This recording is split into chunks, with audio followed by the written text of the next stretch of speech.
కూడా గొప్ప దేవ మీకే వందనాలు, మీకే స్తోత్రాలు. ఘనమైన దేవ, ఆశీర్వదించే దేవుడివి, మేలు చేసే దేవుడివి, ప్రతి కుటుంబానికి నడిచే దేవుడివి, ప్రతి కుటుంబంలో సమస్య తీసేసే దేవుడివి. మీ నామానికి మహిమ, ఘనత, ప్రేమ, సమాధానం పరచండి తండ్రి. మీకు వందనాలు, స్తోత్రం. ఏసయ్యా మీకే వందనాలు, స్తోత్రం. అయ్యా గొప్ప దేవుడివయ్యా తండ్రి.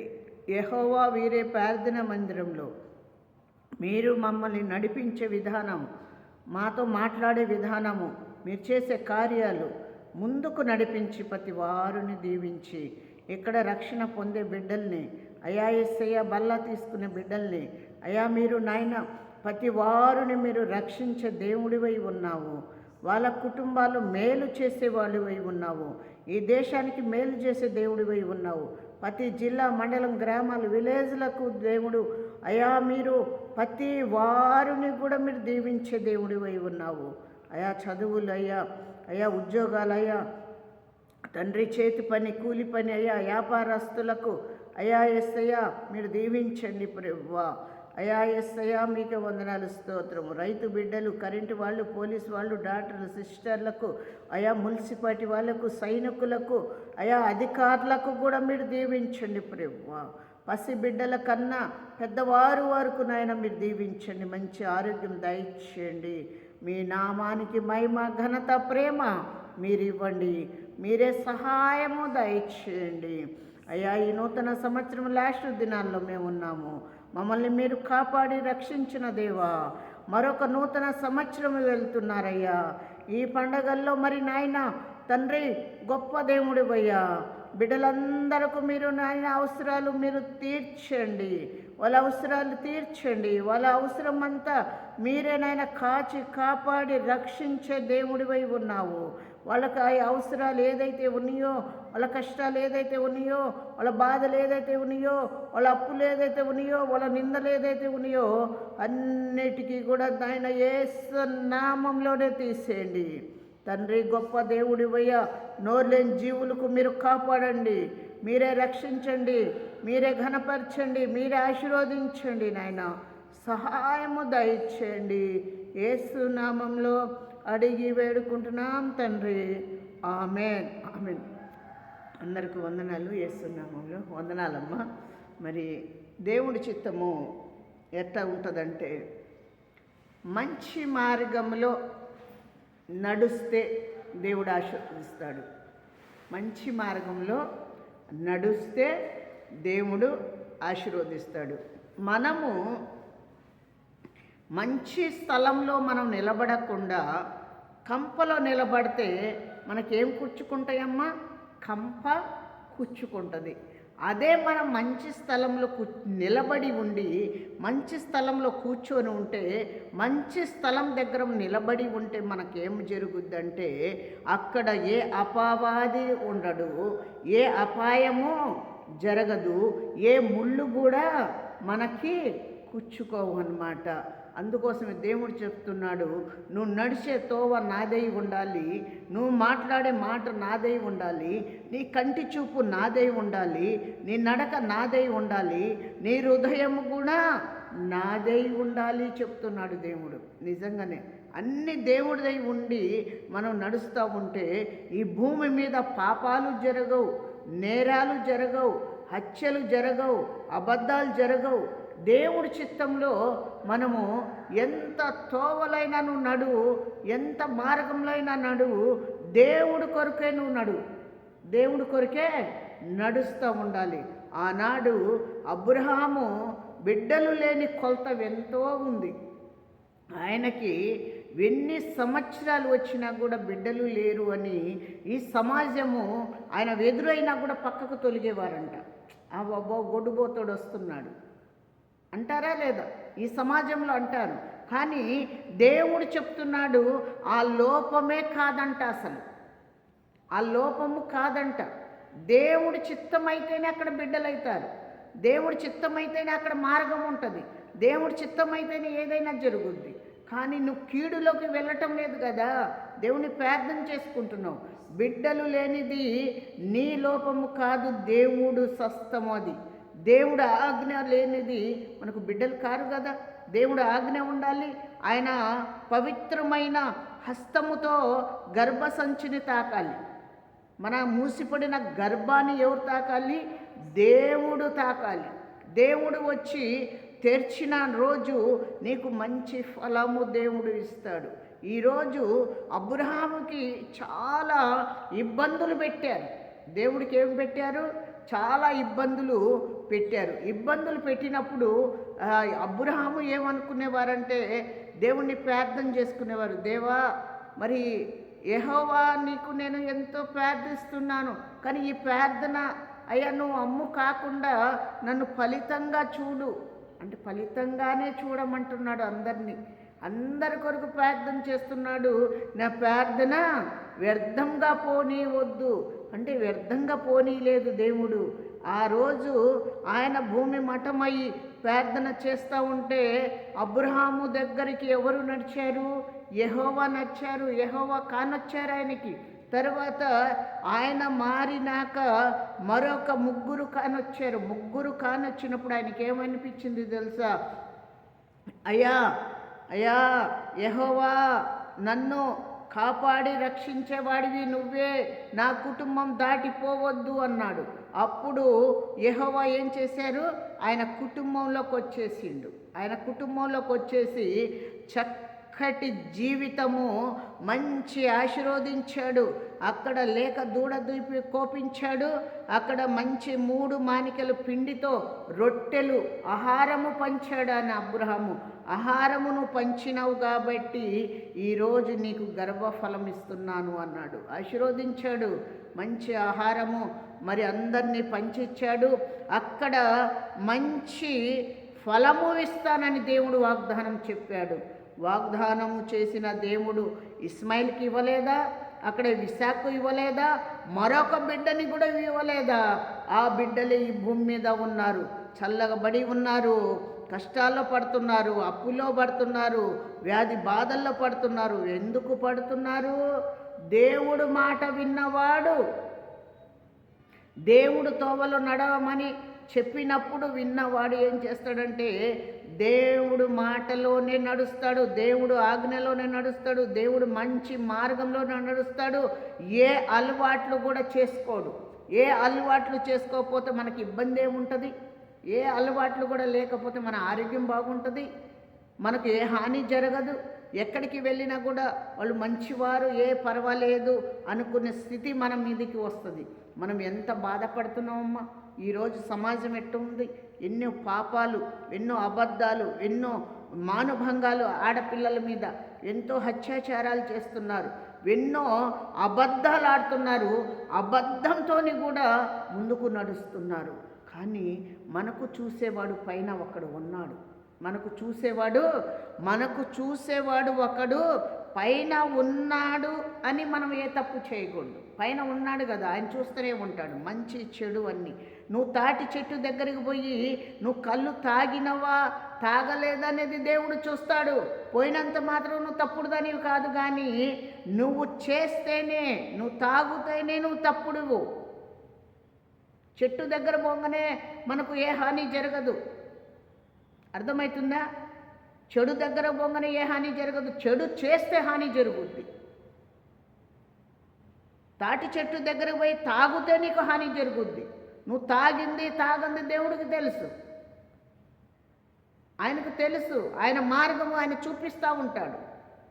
నువ్వు ఏదైనా దిష్టలో ఉన్నప్పుడు, నువ్వు ఏదైనా తప్పుడు చేసినా, నువ్వు ప్రతి నీ ఆలోచనలో కూడా తప్పు ఉంటే దేవుడు చూస్తున్నాడు. నీ ఆలోచనకి కొట్టేసే టైం వస్తుంది. నీ ఆలోచనకి పాపము పండించి ఒక చెట్టుకి ఒక ఫలం ఇచ్చినప్పుడు ఏం చేస్తున్నాడు దేవుడు? పచ్చిగా ఒక పూతగా ఇచ్చినప్పుడు పూతని నిలబెడుతున్నాడు, పూతకి కాయగా చేస్తున్నాడు, కాయకి మంచిగా ఫలముగా చేసి దాని కీడు తగలకుండా, దానికి హాని జరగకుండా, ఏ పురుగు ముట్టకుండా ఆ పండుని అలాగనే చేసి పండించి మనకు తినటానికి ఆహారం ఇస్తున్నాడు. అదే మంచి ఫలము లేకుండా ఉంటే నీకు మధ్యలో ఏ పురుగన్న ముట్టొచ్చు, నీకు రాలిపోతుంది అన్నమాట. దేవుడు చెప్తున్నాడు, మంచి తోవలో నడువు, నువ్వు మనిషి మాట విను, దేవుడు మాట విను, నువ్వు సమాజంలో మంచి బతుకు దేవుడు చెప్తున్నాడు. కానీ మనం బతకగలుగుతున్నామా? మనం సంఘానికి ప్రేమిస్తున్నామా? సంఘంలో బిడ్డలకి ప్రేమిస్తున్నామా? సేవకులకు ప్రేమిస్తున్నారా? కానీ సమాజానికి ప్రేమించాలి. సమాజం అంటే ఏంటి తెలుసా? ఈ భారతదేశంలో ప్రతి వారిని కూడా ప్రేమించాలి. అందరితో సమాధానంగా ఉండాలి, అందరితో ప్రేమతో ఉండాలి. కానీ తప్పు చేసే కాడ తప్పులో మనము కాలు పెట్టకూడదు. దేవుడి పైన భగవంతుడు ఉన్నాడు. నువ్వు చీకట్లో చేస్తావా, వెలుతురులో చేస్తావా, నిన్ను చూసేవాడు అక్కడ ఉన్నాడు. చెడు మార్గంలో నడిచే వాళ్ళతో పాటు మనం కూడా నడుస్తూ ఉంటే వీళ్ళు చెడ్డవాళ్ళు అనుకోవచ్చు సమాజం. కానీ నువ్వు చేయకపోతే దేవుడు చూస్తున్నాడు. అందుకోసమే చాలా జాగ్రత్త కలిగి ఉండాలి. ఈ సమాజం కొరకే మనము జీవిస్తున్నాము. ఇదే సమాజం కొరకు ప్రార్థన చేస్తున్నాము. బాగుండాలి, అందరూ బాగుండాలి, అందరూ బాగుండాలి. కానీ ఇక్కడ సమస్తము దేవుడు బిడ్డలు. ఈ లోకంలో ఉండే పసి బిడ్డ కాడి నుంచి పెద్దవాళ్ళ వరకు దేవుడు బిడ్డలే. మన ఆలోచనలు వేరుంటాయి, మన హృదయాలు వేరుంటాయి, మన ప్రార్థనలు వేరుంటాయి. కానీ దేవుడు ఒక్కడే. ఈ దేవుడి దగ్గర మనం ఏం చేస్తున్నామంటే చాలామంది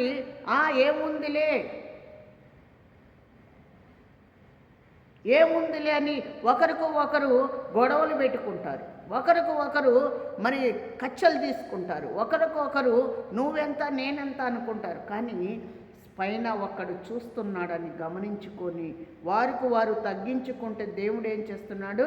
మనకు మేలు చేస్తున్నాడు. నువ్వు కుటుంబంలో పని చేస్తున్నావా? కుటుంబంలో ఆహారం వండుతున్నావా? నీ బిడ్డల్ని పెట్టుకుంటున్నావా? నీ భర్తని పెట్టుకుంటున్నావా? నీ అత్తమామని పెడుతున్నావా లేదా? దేవుడు చూస్తున్నాడు. నీ అత్తమామని భోజనం చక్కగా పెడుతున్నావా లేదా? వారు ఉంటేనే నువ్వు ఆ కుటుంబంలోకి వచ్చావు. వారు లేని స్థితిలో నువ్వు ఉండవు. ఎందుకంటే దేవుడు వాళ్ళకి ఎంతో ప్రార్థన చేసుకుంటే ఇచ్చిన బిడ్డకి చేతులు పెడతారు. వాళ్ళు 20 సంవత్సరాలు పెంచి పెద్ద చేసి మ్యారేజ్ చేసి ఒక భార్యగా నేను నడిపించి వాళ్ళ చేతిలో కొడుకుని పెట్టినప్పుడు మనం ఏం చేయాలి? నా భర్తని పుట్టించిన పెద్దవారికి నేను చూడాలి. వాళ్ళు లేకపోతే నా భర్త రాడే. వాళ్ళు ఉండబట్టే కదా ఈ సమాజంలో నా భర్త వచ్చింది, నేను ఇక్కడ ఉన్నది.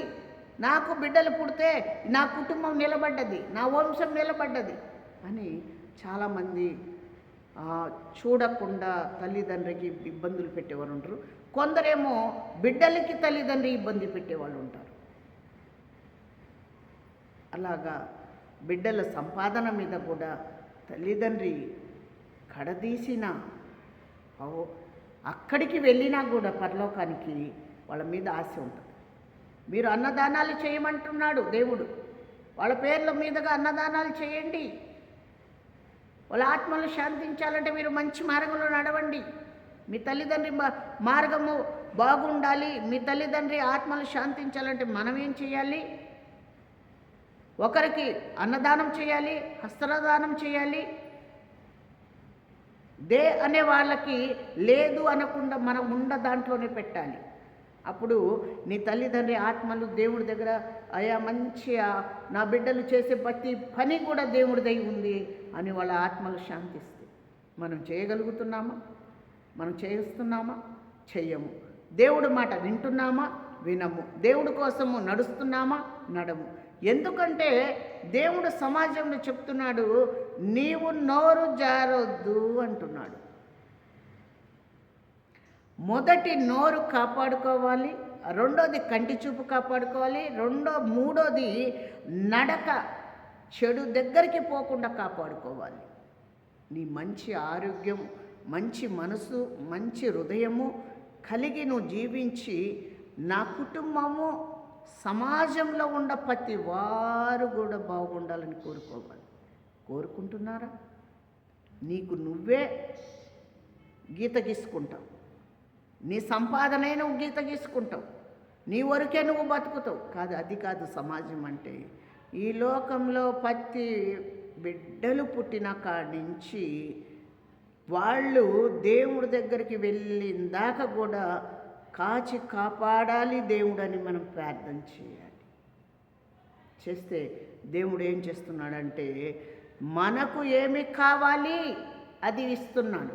మనకు ఏమి కావాలి అది మనకు ఇస్తున్నాడు, కొలత లేకుండా. టయానికి ఆహారం ఇస్తున్నాడు, అది చాలు. మనకు మంచి నిద్ర ఇస్తున్నాడు, అది చాలు. మనం ఉదయం లేవటానికి ఓపిక ఇస్తున్నాడు, అది చాలు. అందుకే దేవుడు చెప్తున్నాడు, సమస్తము మీరు వెరిగై ఉండి సమస్తము కొరకు ప్రార్థన చేయండి. మీ ఇబ్బందులన్నీ నేను చూస్తున్నాను, మీ బాధలు నేను చూస్తున్నాను, మీ నడక నేను చూస్తున్నాను, మీకు ఉండ సమస్యలు నేను చూస్తున్నాను, అది నేను తీసేస్తాను అంటున్నాడు దేవుడు. అంటే నీలో మార్పు ఉంటేనే వస్తాడు ఆయన. మార్పు లేకపోతే వస్తారమ్మా? మనమే తోడబుట్టిన వాళ్ళైనా, తల్లిదండ్రి అయినా, బంధువులైనా, స్నేహితులైనా మనలో మార్పు ఉంటే, మనం కొంచెం బాగా ఉంటే, అమ్మ పిల్ల బాగా బతుకుతుంది, అబ్బాయి బాగా బతుకుతున్నాడు అని మనకు దీవెనాలు ఇస్తారు. అంజరపు చెట్టులాగా, బనికిరాని చెట్టులాగా, బనికిరాని వాళ్ళంలాగా ఈ లోకంలో మనం ఉంటే దేవుడు మనకి ఆశీర్వదిస్తాడమ్మా. నువ్వు మారుతావని చూస్తున్నాడు, ఒక ఫలంగా ఉంటావని చూస్తున్నాడు. ఒకరికి ఆశగా ఒకరి కోసము జీవిస్తున్నారు, ఒకరి కోసము మనం బతుకుతున్నాము. దేవుడు అంటున్నాడు, ఈ లోకంలో నువ్వు బతుకుతున్నావు, ఈ లోకంలో ఎవరికన్నా చెడు చేస్తున్నావా? ఈ లోకంలో నువ్వు ఎవరికన్నా పాపం చేస్తున్నావా? ఈ లోకంలో నువ్వు ఎవరికన్నా కావాలని హాని చేస్తున్నావా? దేవుడు చెప్తున్నాడు. కానీ ఏ హాని జరగకుండా ప్రార్థన చేసుకో.